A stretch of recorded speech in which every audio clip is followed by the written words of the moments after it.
अहिंसा परमो धर्म की जय। परम पूज आचार्य गुरुवर श्री विद्यासागर जी महाराज की। परम पूज्य मुनि श्री 108 प्रमाण सागर जी महाराज की।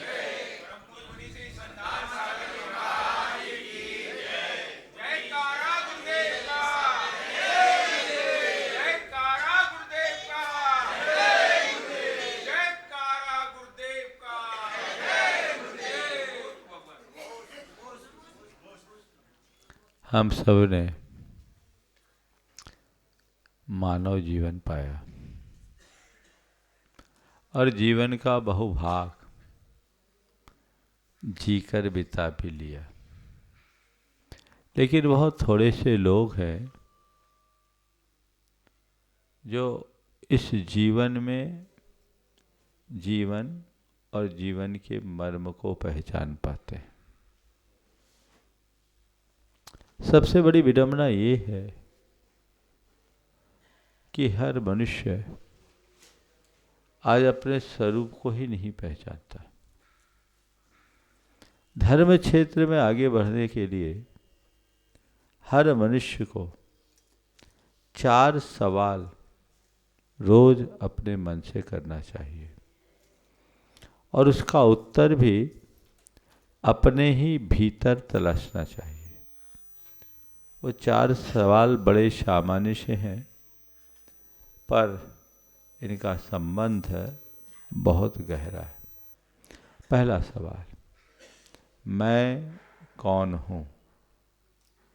दूसरा सवाल, मेरा क्या है?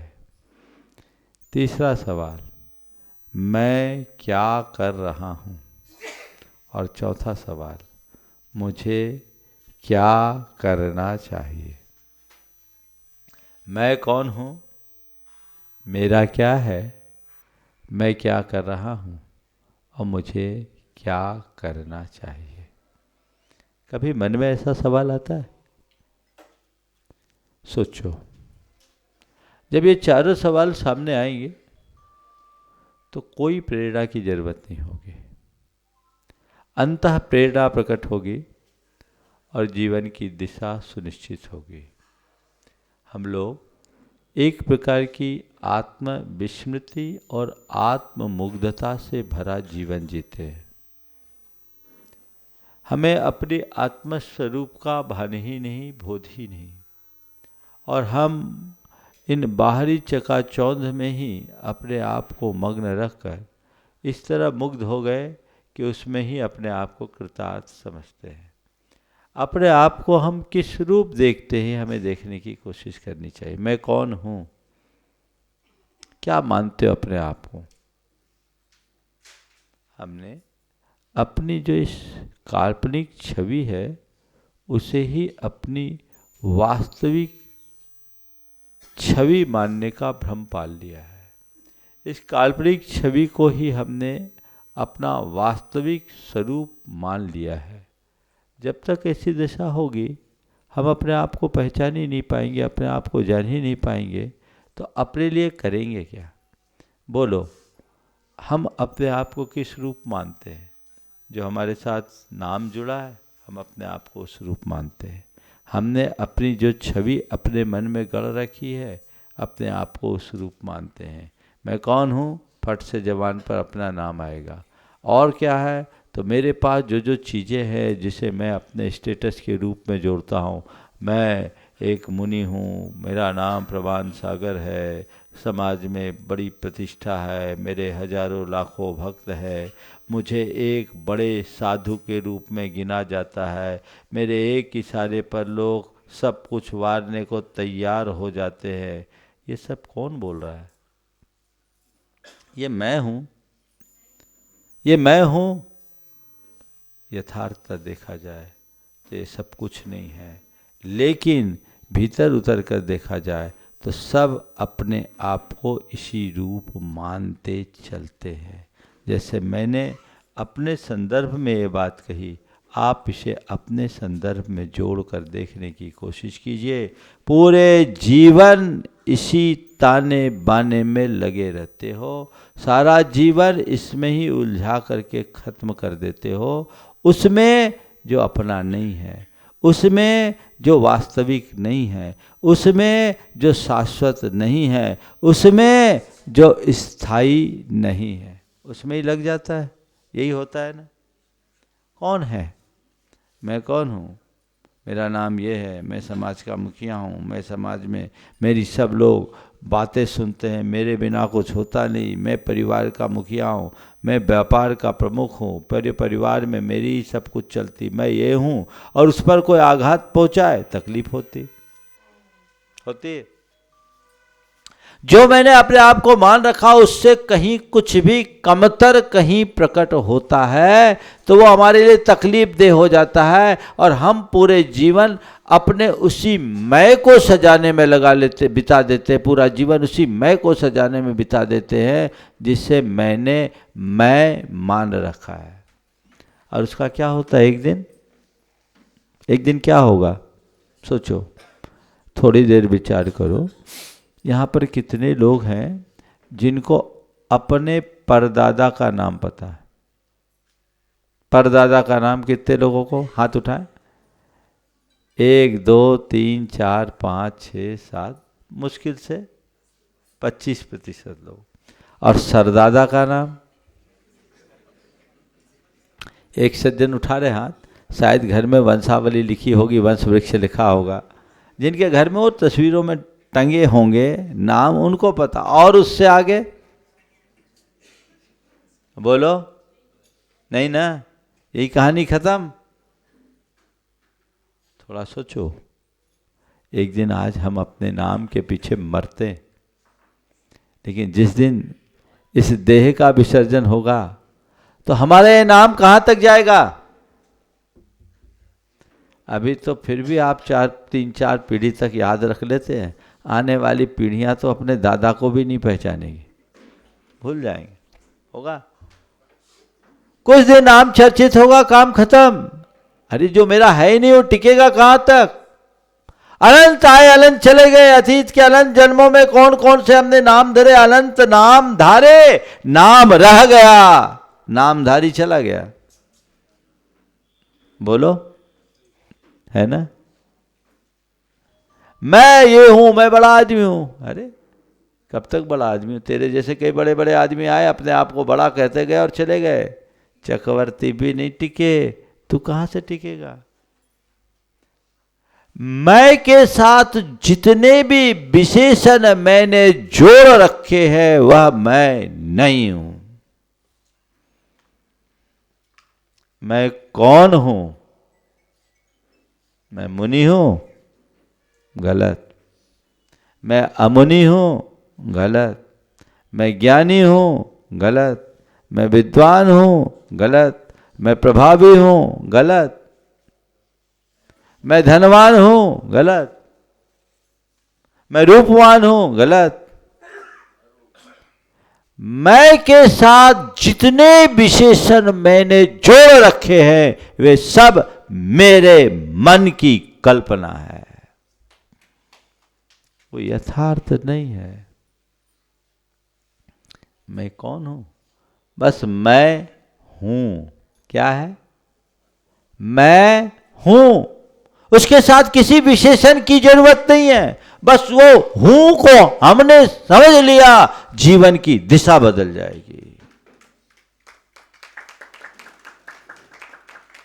आचार्य कुंद कहते हैं, न विहोदियपमत्तो नपमत्तो जान गोद जो भावो, एवं भनंति शुद्धम नादा जो सोद सोचीव। बस मैं जो हूं सो हूं, इसके अतिरिक्त और कुछ नहीं। बस मैं कौन हूं? कौन हूं? इन सब विशेषणों से परे जानने देखने वाला एक शुद्ध चेतन आत्मा, बस वह मैं हूं। बाकी सब ऊपर की कल्पना या ये चोला है। शरीर के साथ मेरा संबंध है, ये एक चोले के रूप में है, और बाकी मेरे मन की मान्यता और कल्पना है। मैं अपने आप को वैसा ऐसा वैसा मान रहा हूँ, समझ रहा हूँ, बता रहा हूँ, अपनी पहचान बताने की कोशिश कर रहा हूँ, लेकिन वो मैं ना हूँ ना हो सकता हूँ। ये सब परद्रव्यमय है। इस सच्चाई को जानने वाला संसार में कभी भटक नहीं सकता। लेकिन कहा जाता है जैसे व्यक्ति नशे की हालत में होता है तो उसे कोई शुद्ध बुद्ध नहीं होती, पता ही नहीं रहता कहाँ है क्या है ना। एक आदमी अपने घर के दरवाजे को खटखटाया, शराब पिया हुआ था, और दरवाजे खटखटा के पूछता है कि अपना ही नाम लेकर यहाँ है क्या। धर्मपत्नी ने कहा यहाँ है नहीं और उनके लिए यहाँ जगह भी नहीं। कहानी क्या है? शराब के नशे में जैसे व्यक्ति को अपनी शुद्ध बुद्ध नहीं होती, उससे भी खराब नशा मोह का होता है, जो मनुष्य को उसकी शुद्ध बुद्ध नहीं होने देता। ये मोह है जो पर पदार्थ में आत्मीय भाव उत्पन्न कराकर उसमें ही मुग्ध कर देता है, और हमारा संपूर्ण जीवन उसमें ही रच पच कर नष्ट हो जाता है। उसे पहचानो। आप लोग बोलते हो मोह महामद पियो अनादि, भूल आपको भरमतवादी। सद्गुरुओं के सानिध्य से, उनके उपदेश और प्रवचनों से यदि हम कुछ सीख सकते हैं तो यही सीख सकते हैं, और जिस दिन ये सीख गए जीवन की दिशा बदल जाएगी। मैं कौन हूं? मेरे संपर्क में एक बड़े अरबपति व्यक्ति, भारत में नहीं रहते, मोरक्को में रहते हैं, जहाँ दुनिया के चुनिंदा रईस लोग रहते हैं। वो जब मेरे संपर्क में आए, पहली बार 2015 में जयपुर में मेरे पास आए, चैनल के माध्यम से उनने सुना, बोला महाराज जी आपने मेरी आंखें खोल दी, मुझे बता दिया कि मैं कौन हूँ, मुझे इसका समझ ज्ञान हो गया।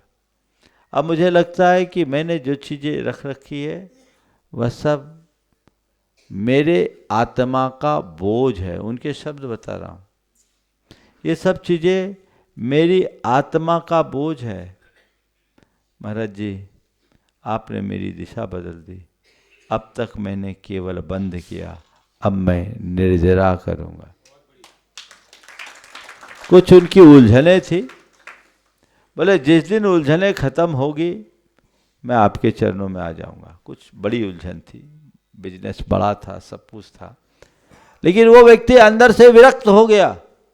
आप सुनकर ताज्जुब करेंगे, उस आदमी ने, जो रोल्स और वेंटले जैसी कार मेंटेन करके चलने वाला व्यक्ति है, उसने 5 जोड़ी सामान और 3 जोड़ी सर्दी के कपड़ों के अलावा बाकी कपड़ों का परिमाण कर लिया, और भोजन में 2 सब्जी और 3 चीज़ें और 5 चीज़ों तक अपने आप को सीमित कर लिया। बोला मैं वहाँ अब और व्रत नियम तो नहीं ले सकता, पर ये करूँगा, और तीनों टाइम सामयिक करते। बदलाव, स्वरूप बोध होते ही प्रवृत्ति में बदलाव आ जाता है, स्वभाव से लगाव बढ़ जाता है। यही बदलाव जीवन का वास्तविक रूपांतरण है। अभी तो धर्म भी करते हो तो उसी मैं को पुष्ट करने में लग जाते हो। धर्म भी कर रहे हो तो उसी नाम के लिए कर रहे हो, उसी रूप के लिए कर रहे हो, उसी बाहरी पहचान के लिए कर रहे हो। आत्मा तो छूट गया, छूटेगा क्या? जाना ही नहीं, पकड़ा ही नहीं तो छूटेगा क्या? छूटा ही हुआ है बहुत दूर। आत्मबोध के अभाव में कभी कल्याण संभव नहीं है। इस बात को अपनी अंतश्चेतना में गहराई तक बिठा लो, और जब आत्मा को केंद्र में रख करके काम करोगे ना तो आनंद भी अलग होगा। उसमें आत्मा को भूलकर किए गए काम में लोगों की, औरों की प्रशंसा की अपेक्षा रहती है, और जो आत्मा को केंद्र में रखकर काम करता है उसको आत्मसंतुष्टि होती है। क्या चाहते हो, लोग मेरी प्रशंसा करें या मैं भीतर से संतुष्ट रहूं?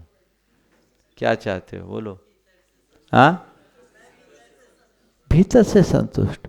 भीतर से संतुष्ट रहने वाला व्यक्ति अपना कर्म करेगा लेकिन औरों से अपेक्षा नहीं रखेगा। लेकिन जो बाहरी सफलता से अपने आप को संतुष्ट रखता है और दूसरों की प्रशंसा की अपेक्षा रखता है, उसकी हालत खराब हो जाती है। एक बार ऐसा हुआ, एक मुर्गा दूसरे मुर्गे से लड़ा, दो मुर्गों की लड़ाई हुई। विजेता मुर्गे की सबने सराहना की, उसे प्राइज मिला। अब विजेता जो मुर्गा था उसने अपने विजय का जश्न मनाना शुरू कर दिया। उसे इतने से संतुष्टि नहीं मिली कि मैं विजेता बना। अब वो सब जगह कहना शुरू कर दिया कि मैं सबसे बड़ा विजेता हूँ, मैं सबसे बड़ा विजेता हूँ, मैं सबसे बड़ा विजेता हूँ। मुझ जैसा एक भी मुर्गा नहीं है। वो ऊंचे टीले पर खड़े होकर ऐसा ही बांग दे रहा था कि मैं सबसे बड़ा विजेता हूँ, मैं सबसे बड़ा विजेता हूँ, मैं सबसे बड़ा विजेता हूँ। इसी मध्य एक बाज आया, उसे झपटा, उसका काम तमाम हो गया। वो विजेता कहाँ चला गया? समझ गए? मैं सबसे बड़ा विजेता हूं, मैं सबसे बड़ा हूं कहते कहते एक दिन काल का बाज आता है, झपट्टा मारता है और नाम भी खत्म हो जाता है। बचता क्या है? गहराई से विचारिए, मैं कौन हूं? इस सवाल एगो हम शासदो आधा नाण दंसन लखनो शेषा में बाहिरा भावा सब्बे संजोग लखना। मैं एकमात्र ज्ञान दर्शन लक्षण वाला आत्मा हूं। उसके अतिरिक्त जितने भी बाह्य पदार्थ हैं वे सब संयोग लक्षण वाले हैं। वो मैं नहीं हूं और मेरे भी नहीं है। इस भाव बोध को अपने अंतरंग में जगाने का सत्प्रयास कीजिए। मैं कौन हूं? मेरा क्या है? मेरा क्या है? ज्ञान दर्शन लक्षण वाला मेरा आत्मतत्व ही मेरा है। मेरे अतिरिक्त मेरा कुछ भी नहीं है। बोलो, आप अगर अपने आंख बंद करके सोचो मेरा क्या है, थोड़ा देखो तो क्या उत्तर आता है। 2 पल के लिए सभी आंखें बंद करो। मेरा क्या है? आंखें बंद करके अपने मन में देखो क्या क्या आवाज आ रही है। मेरा क्या है?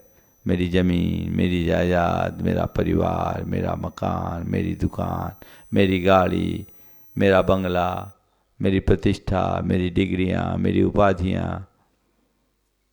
यही सब चीजें आ रही, या मेरी आत्मा? क्या आ रहा है? आंखें बंद करके क्या उत्तर आ रहा है? बोलिए। हाँ, किसको किसको मेरी आत्मा आई? मनोज भाई को छोड़ के। अब ये तो पंडित आदमी है ना। बाकी क्या घूमता है मन में? कभी सोचते हो?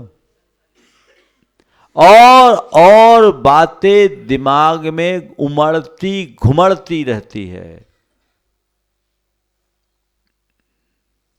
और पूरा जीवन उसी में उलझ के रह जाता है।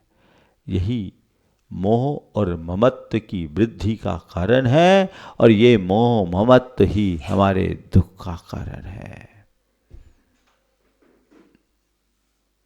मेरे पास है, मेरे नहीं है।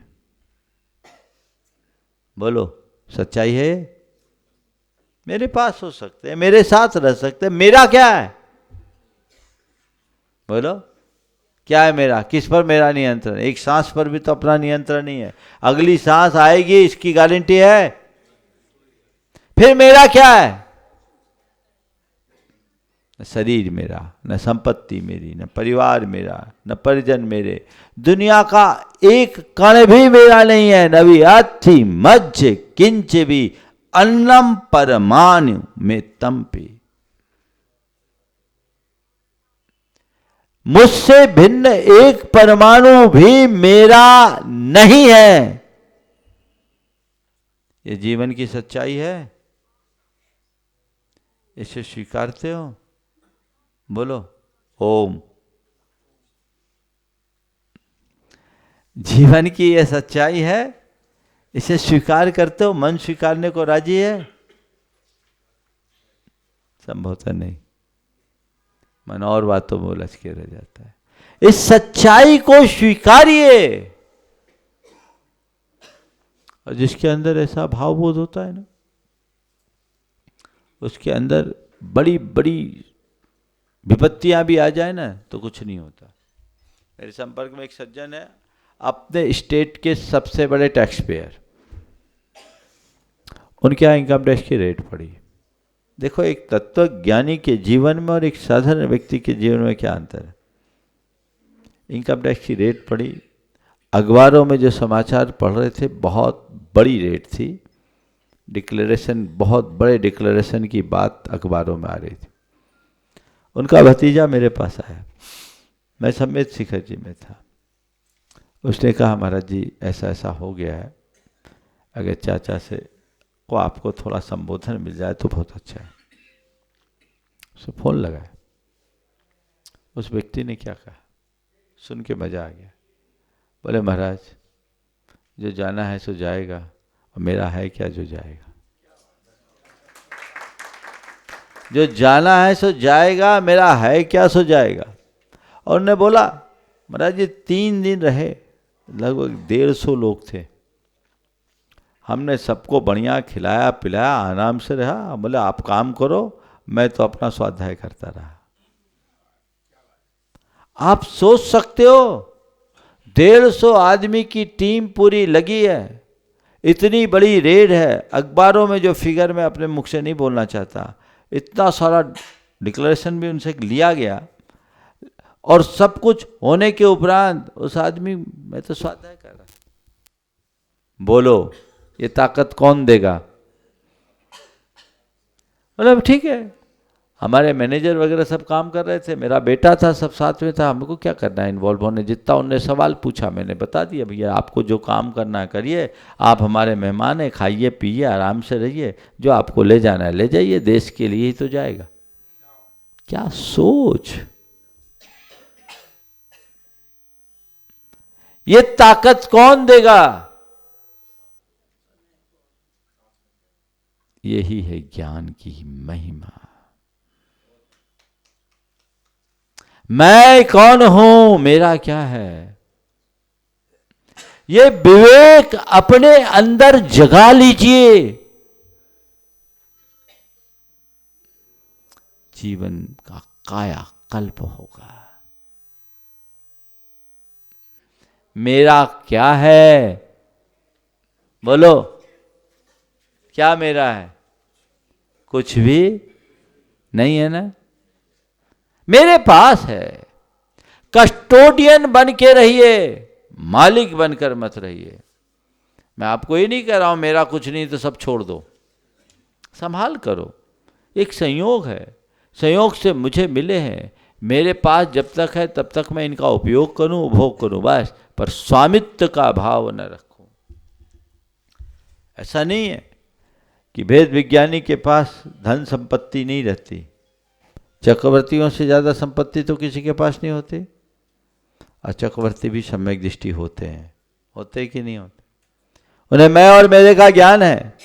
बस अंतर क्या होता, तुम्हें दिखता है कि चक्रवर्ती के पास इतना वैभव है, और चक्रवर्ती को दिखता है कि ये सब जड़ है, मात्र संयोग है, पुण्य के संयोग स्वरूप मेरे पास है, मेरे नहीं है, उनमें आसक्ति नहीं होती। बस यही दृष्टिकोण का अंतर है। जो तुम्हारे पास है, जो तुमने जोड़ा है, जो जोड़ रहे हो, यही मान करके जोड़ो और यही मान करके रखो कि ये मेरे नहीं है। जब तक मेरे अनुकूल संयोग है या जब तक संयोग मेरे अनुकूल है, तब तक ये मेरे साथ है। संयोग बदलेंगे, पल में क्या हो जाएगा कोई पता है? राजा को रंग भरते देर लगती है, एक पल में राजा रंग बन जाता है, रंग का राजा बन जाता है। शिखर पर बैठा हुआ व्यक्ति सतह पर आ जाता है और सतह पर रहने वाला शिखर पर चढ़ जाता है। करोड़पति रोडपति बन जाता है और रोडपति को करोड़पति बनते देर नहीं लगती। बड़ा विचित्र खेल है इस दुनिया का। कब किसके साथ क्या घट जाए कहा नहीं जा सकता। कब किसकी लॉटरी खुले और कब किसकी लुटिया डूबे। भरोसा है? मेरा क्या है? समझ में आ रही है बात? तीसरा सवाल, मैं क्या कर रहा हूं? किसी को क्या करो, व्यापार कर रहा हूं, जॉब कर रहा हूं, ये कर रहा हूं, वो कर रहा हूं, क्या है? क्या कर रहा हूं? दुनियादारी। क्या कर रहा हूं? गोरख धंधा, है ना? दुनियादारी, गोरख धंधा, माया जाल में उलझा हूं। और क्या कर रहा हूं? यही हो रहा है। करते रहो, अनादि से यही करते आए हो। अनंत जन्मों में हमने यही किया है। अज्ञानता के साथ जो कर लिया सो कर लिया। अब तो तुम्हें ज्ञान प्राप्त हो गया है, तो अब सही करने का सत्प्रयास करो। मैं क्या कर रहा हूं? गोरख धंधा, दुनियादारी। अब मुझे उनसे मुक्त होना है, बाहर निकलना है। मुझे क्या करना चाहिए? आत्मकल्याण। क्या करना चाहिए? आत्मा का कल्याण, जीवन का उद्धार। ये मन में भाव जगना चाहिए। मुझे क्या करना चाहिए? क्या करना चाहिए? क्या करना चाहिए? जीवनोद्धार की दिशा में जो मुझे करना चाहिए वो मैंने किया कि नहीं किया, उस तरफ मेरी दृष्टि गई कि नहीं गई, मुझे ये देखने की जरूरत है। बोलो, क्या करना चाहिए? थोड़ा जोर से बोलो, क्या करना चाहिए? तो आत्मा के कल्याण की दिशा में मैंने कितनी तैयारी की? सारी प्लानिंग आपकी है, बड़ी बड़ी प्लानिंग आपकी रहती है। व्यापार की, व्यवसाय की, उद्योग की, धंधे की, परिवार की, समाज की, ये सब है। किसकी है? दुनियादारी है ना। आत्मा की कौन सी तैयारी? प्राथमिकता बदलिए। अगर हमारी प्रायोरिटी चेंज होगी तभी सच्चे अर्थों में हम कुछ कर पाएंगे। तो ये चारों सवाल प्रवचन के विषय नहीं, मनन की बात है। किसकी बात है? नियमित मनन कीजिए, मंथन कीजिए, रोज रोज रोज रोज अपने मन में ये सवाल उठाकर अपने भीतर से इसका समाधान निकालिए। तब कहीं जाकर जीवन की कोई दिशा बनेगी, तभी कोई दिशा बनेगी, तभी आप आगे बढ़ पाओगे। अन्यथा और कोई दूसरा मार्ग नहीं है। समय हो गया है। मैं कौन हूं? मेरा क्या है? मैं क्या कर रहा हूं और मुझे क्या करना चाहिए? ये सवाल किससे पूछना है? शंका समाधान में नहीं। एक नगर सेठ था, वहाँ एक पहुँचे हुए संत पहुँचे और संत से मिलने के लिए सेठ गया। जैसे ही अंदर जाने को हुआ, बोले मुझे संत श्री से मिलना। उनके शिष्य ने पूछा क्यों मिलना है? मुझे पूछना है मैं कौन हूँ। संत ने एक चांटा मारा, नगर सेठ को एक चांटा खींच के दे दिया, गाल लाल हो गया, तिर मिला करके अंदर पहुंचा, तिर मिला करके अंदर पहुंचा। और अंदर गया तो गुरु से बोला, गुरु जी ये तो बड़ा अनर्थ हो गया, आपके शिष्य ने तो मेरा बड़ा अपमान कर दिया। बोले क्या हो गया? क्या हो गया? बोला मैंने एक छोटा सा सवाल किया, उसने मुझे चांटा रसीद कर दिया। मैंने एक छोटा सा सवाल किया और उसने मुझे खींच कर एक चांटा रसीद कर दिया। बोले कौन सा सवाल किया था? कौन सा सवाल किया था? बोले मैंने एक छोटा सा सवाल किया था कि मैं कौन हूं। बोले गनीमत है ये सवाल उससे पूछा। तो उसने चांटा ही मारा। गनीमत है कि ये सवाल तूने उससे पूछा, उसने एक चांटा मारा, मुझसे पूछा होता तो मैं लठ मारता। सेठ अकचका गया। बोले गुरुदेव ये क्या हो गया? बोले रे मूर्ख, जो सवाल खुद से पूछना चाहिए वो मुझसे पूछता है, जो सवाल खुद से पूछना चाहिए वो मुझसे पूछता है। खुद से पूछने लायक सवाल को अगर मुझसे पूछोगे तो यही अंजाम होगा। तो बस खुद से ये सवाल कीजिए, मैं कौन हूँ, मेरा क्या है, मैं क्या कर रहा हूँ और मुझे क्या करना चाहिए। ये सवाल यदि अंदर होंगे सुनिश्चित जीवन की दिशा बदलेगी।